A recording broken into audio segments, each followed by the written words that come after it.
What's going on, guys? I'm Steve. Welcome back to the channel. Welcome back to another video. If it's your first time stopping by the channel, hit that subscribe button. Trust me, you won't regret it. If you're a returning subscriber, as always, guys, welcome back, and I do appreciate the support.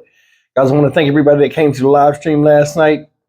As always, we had a good time, and I appreciate everybody for their support, the donations, so on and so forth.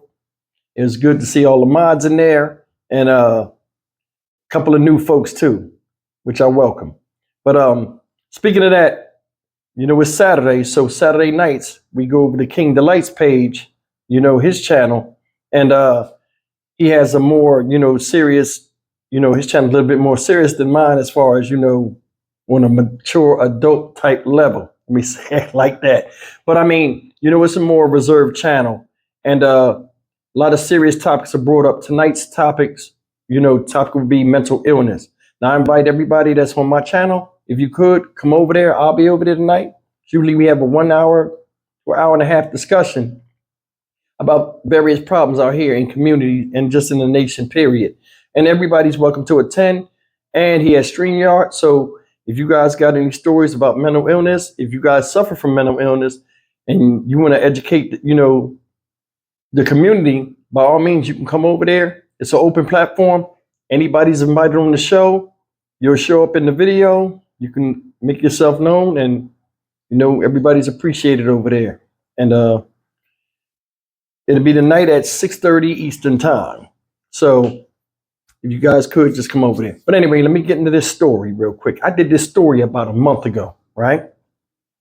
And this story is about this young lady right here who tragically lost her life as a result of domestic violence. One of the things I talk about on this channel that shouldn't be tolerated and needs to be taken more seriously across the nation and across the world.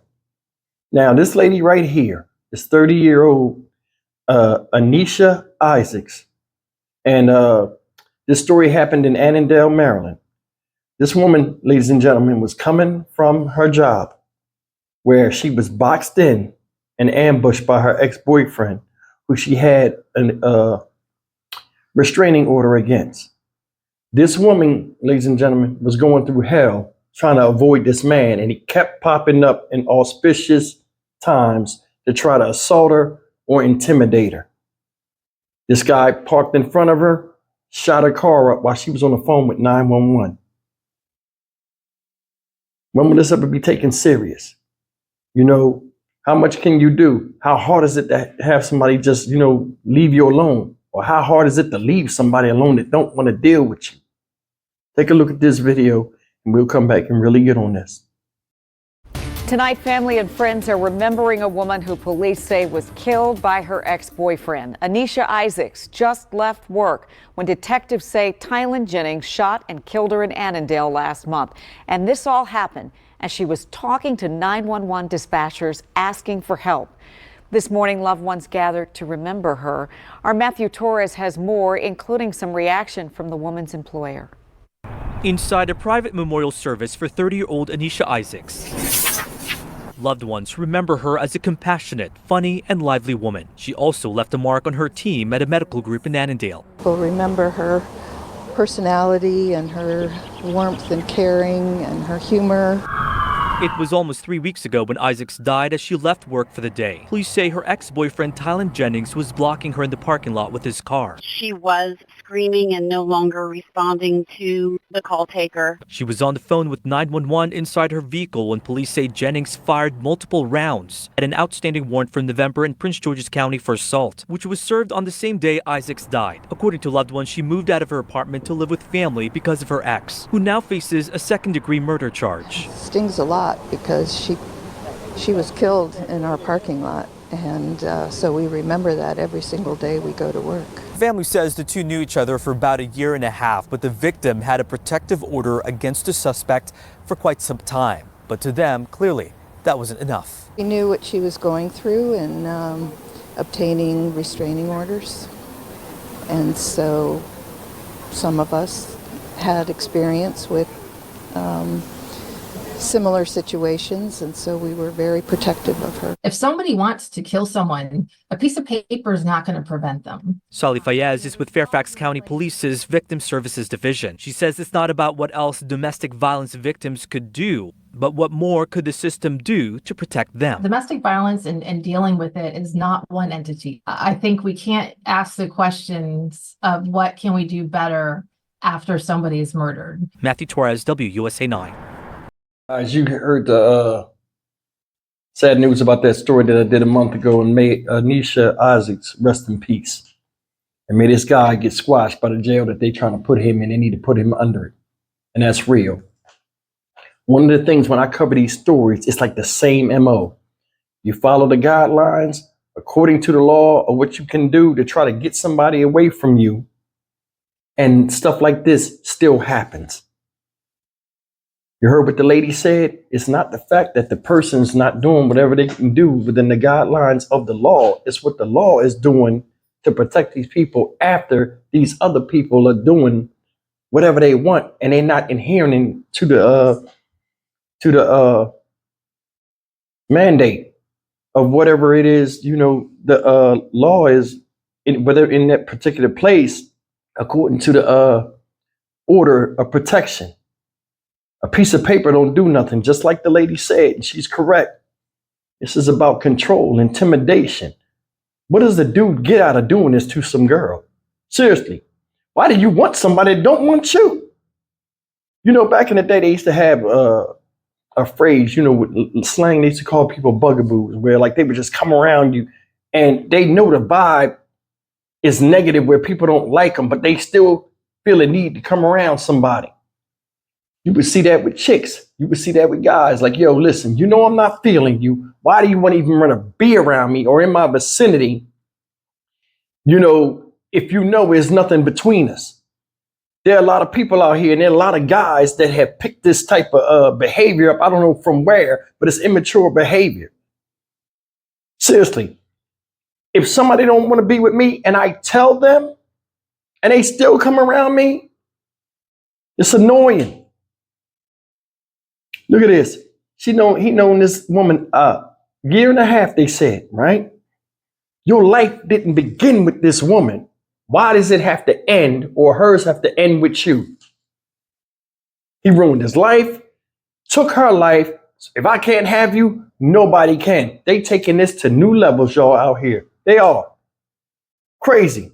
You look at this guy, you look at this girl, both of them 30 years old. She seemed like she was the only one that had sense.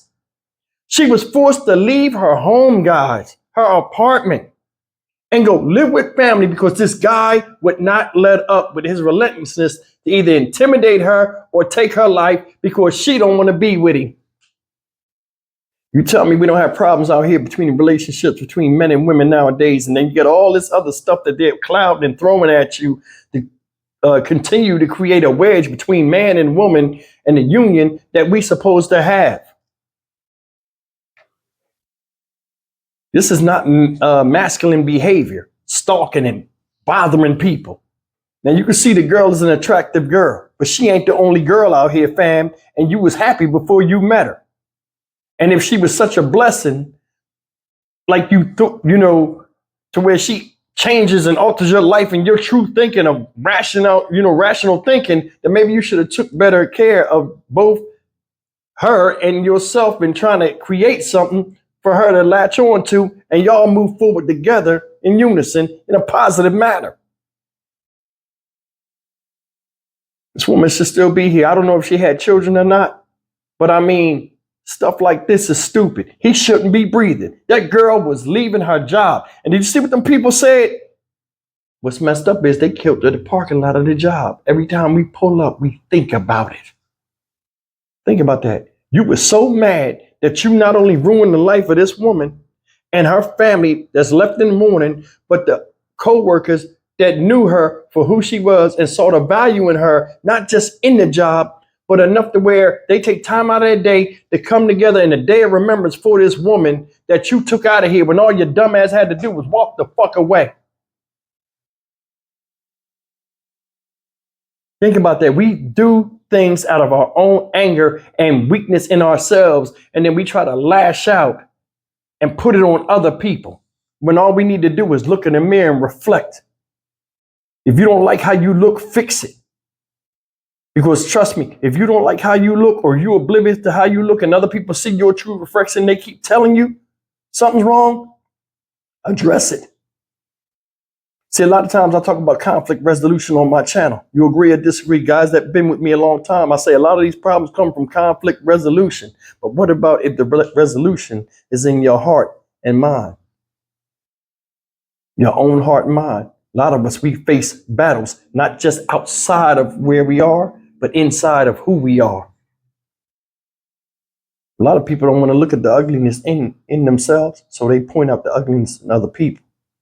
That's another thing we got to worry about. We all need self-reflection. Then again, no man is an island neither. This woman is sitting up here looking pretty with all that makeup and stuff on. That's not just for her. That's for somebody else that she is either trying to attract, or the way she sees herself out in the, the energy within herself, or how she sees herself, she wants to put outward. Yes, it will attract guys. And the bad thing is it attracts all kind of guys. Seems like nowadays everybody wears a mask, even when you don't have to. Like I told you, you never know somebody until you live with them, have children by them. And I guarantee you, when she met this guy, it was all sunshine and rainbows because of what he put out there in the world and what he thought she would like. Until he got used to her being around him and he couldn't wear the mask any longer. And when she tried to get away, he couldn't allow that. That's the thing. People that are defeated, a lot of times, they don't want to accept another loss. But in true reality, they're always losing. Here's proof of it. I'm Stock Market Steve for the Dynamic Reason channel. As always, like, comment, share, and subscribe. My condolences go to her family, friends, and co-workers. I'll see you in the next video. Take care.